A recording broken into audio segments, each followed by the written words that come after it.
ini ngomongin soal pendidikan sih, ngomongin soal sekolah ibu sebagai dosen itu. Nah, kita ngulik sekolah ibu aja deh.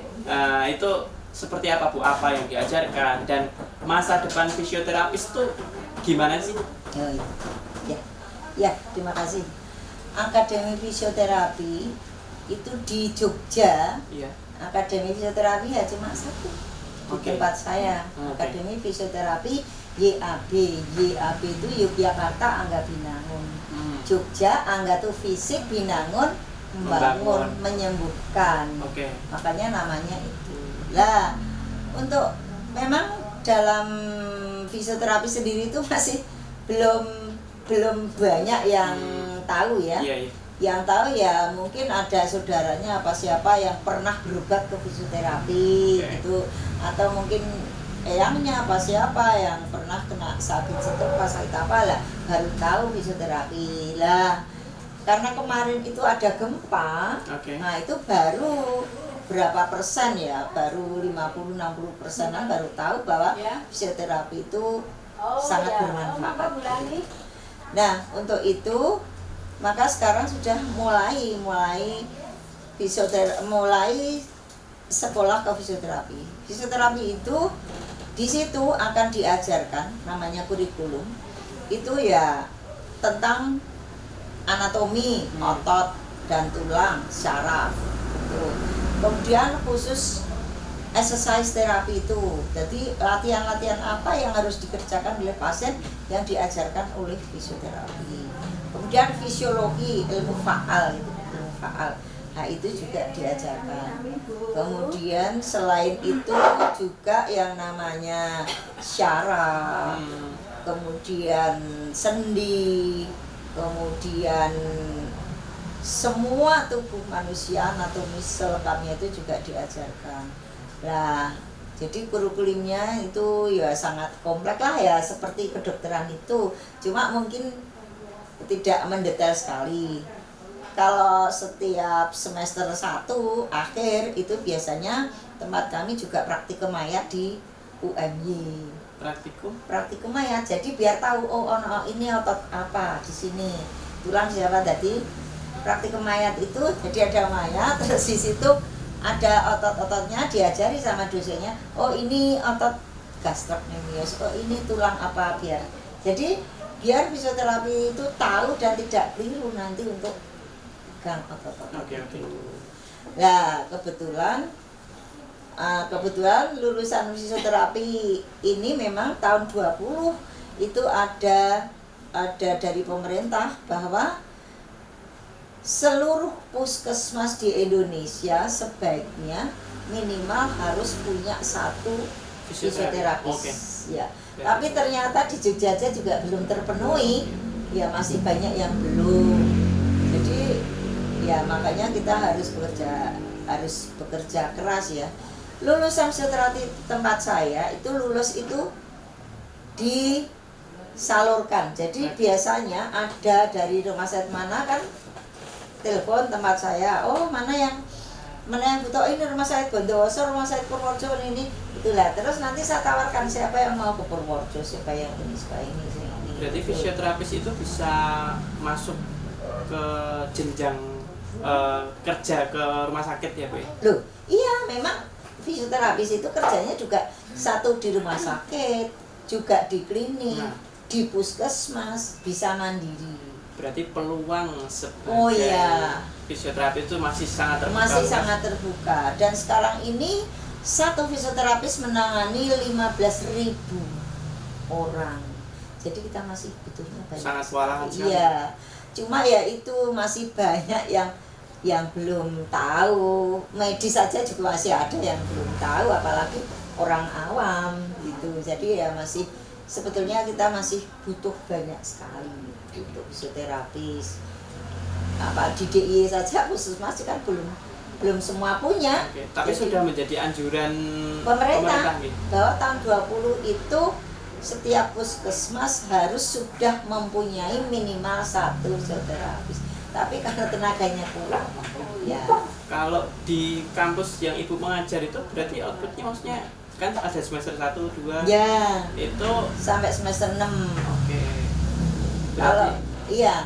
Jadi semester 1 2 masih teori. Semester 3 4 sudah mulai praktek, tapi praktek di dalam kampus. Semester 5 juga sudah mulai praktek-praktek lah. Khusus semester 6 itu khusus praktek di rumah sakit. Di sini rumah sakitnya prakteknya 6 bulan. Jadi kita milih rumah sakit yang besar, misalnya di Rumah Sakit Sarjito, Panembahan Senopati, Rumah Sakit Utamaja, Rumah Sakit Sleman, Rumah Sakit Harjo Lukito. Kemudian yang satu di klinik sini juga. Ya di Condong Catur khusus anak-anak. Di Rumah Sakit PKU Muhammadiyah juga untuk praktek. Gitu. Dan di PKU Delalah fisioterapinya juga lulusan tempat kami. Sleman juga ada tempat kami. Di Panembahan juga, jadi sudah tersebar. Sudah meluluskan berapa orang tadi, Pak? 600 orang. Dari kampusnya dari 2001? Iya, tahun 2001. 2001 berdiri, berarti kelulusan pertama itu tahun 2003. Iya. Berapa gempa Jogja itu? Ya, berarti banyak pasien yang butuh fisioterapi. Itu kejadiannya atau keluhannya sakitnya berarti juga patah tulang atau apa? Kebanyakan patah tulang. Terus ada yang tulang belakang sini patah sehingga lumpuh. Ya kita fisioterapi kan kalau pertama gempa kan membantu menolong menangani, tapi kalau baru awal-awal kan kita juga nggak berani, itu masih harus medis dulu, harus ini dulu, harus ditangani, mungkin ada luka-luka kan harus medis dulu. Kalau fisioterapi ya waktu itu masih membantu. Kalau misalnya ini patah tulang bengkok ya pelan-pelan diluruskan, membantu ngekip gitu. Jadi kalau dulu ya karena kan darurat ya. Jadi ya kita harus cancut tali untuk bersama. Kalau berarti saya tertarik sama ini, Bu. Sangkut pautnya fisioterapis dengan secara medis, Ibu kan tadi bilang harus rujukan dokter dulu atau secara medis dulu gitu. Ditangani. Nah, sebenarnya apakah kebanyakan pasien Ibu di klinik ini itu tuh memang rujukan dari dokter, ataukah pasien secara langsung merasakan sakit kemudian langsung ke klinik, atau sebenarnya yang mana? Ya, kalau di klinik sini sangat heterogen sekali, Mas. Jadi kalau misalnya ada pasien yang dari rujukan juga ada. Misalnya ada pasien stroke dari Bethesda, dok saya kok kepengin saya ke fisioterapi di luar, jangan di sini gitu. Ya dirujuk ke sini. Kadang-kadang pasien karena teman-temannya ada ini datang sendiri. Kalau datang sendiri ya kami memeriksa, kami juga menanyakan apakah ada kelainan-kelainan itu. Karena kalau misalnya ada panas, ada apa yang tinggi gitu kan kita juga harus hati-hati. Kemudian juga fisioterapi itu sebetulnya kan pertama kali yang dikerjakan kan diperiksa. Udah diperiksa itu termasuk ya ada suhu, ada tensi, ada ini semua. Kalau sudah tidak ada apa-apa, terus pemeriksaan sesuai dengan kondisi. Misalnya untuk pemeriksaan ini, misalnya untuk latihan, kalau ini sakit mana, ini gitu. Nah itu baru di fisioterapi. Fisioterapi itu dikerjakan kan biasanya tidak hanya sekali, Mas. Biasanya sekali, 2 kali, 3 kali. Tapi setiap datang mesti kita tanya, kemarin waktu di terapi semalam bisa tidur enggak? Apa mungkin tambah sakit? Apa mungkin enggak? Itu. Kalau enggak ya ini harus. Karena apa? Karena biar tuntas sekalian. Jadi minimal itu 3 kali ditanya, kalau masih ada sedikit nanti sampai 6 kali. Kalau 6 kali itu bagus berarti 1 seri. 6 kali ya boleh, 12 kali itu nanti sembuh benar. Terus di sini juga ada pasien yang posturnya harus bagus. Biasanya kalau di sini tuh kalau mau masuk abri tentara itu kan posisinya harus lurus. Ini yang O juga harus ini, yang E juga harus. Lah kita itu fisioterapi juga membenahi itu. Kadang yang gitu ya. Jadi biar lurus. Kalau yang E itu juga biar lurus. Caranya gimana? Fisioterapi itu secara logika. Kalau orang bungkuk gini, kita tilting table, otomatis kan nanti 1, 2, 3, 4, 5 kali itu kan nanti masih bungkuk. Kalau kebiasaan nggak sih, Bu? Saya bungkuk. Enggak, kalau ini bungkuknya bungkuk manis beda. Oh. Jadi itu misalnya gini, Okay. bungkuk gini itu mungkin bungkuknya karena apa? Mungkin ya terlalu sering numpak piting gini terus, atau mungkin karena dia macul, atau mungkin okay. posisi ya, itu secara logika itu di tilting namanya. Tilting table itu meluruskan tulang belakang lurus, otomatis kan tingginya tambah. Okay. Gini misalnya 160, kalau di tilting otomatis setelah ini lurus jadi 162, itu otomatis. Asal sementara ya jangan berbuat yang kira-kira potensi ke situ gitu. Okay. Ya, jadi O itu juga bisa jadi lurus, X juga bisa jadi, karena di tilting ini diposisikan sebaik mungkin. Jadi ini terus kalau pas ditarik ini begini. Jadi kan bisa ini. Sebenarnya berarti kalau saya mendengar dari tadi itu fisioterapis itu menjangkau banyak sekali ya Bu ya. Iya. Tinggiin badan. Terus ya, jadi membenarkan bentuk tubuh. Iya. Postur tubuh itu dibetulkan. Seoptimal mungkin. Jadi yang bungkuk dadi jejeg, sing bengkong dadi jejeg, sing jalannya jelek jadi bagus. Jadi gini, ada pasien patah tulang misalnya, ada patah tulang, kemudian dia pakai krek. Nah, kalau pakai krek itu biasanya kan jalannya rada pincang toh. Nah, fisioterapi itu selain itu membetulkan, mengobati, juga kosmetiknya harus dijaga. Jadi sembuh dan harus baik, harus kosmetik baik.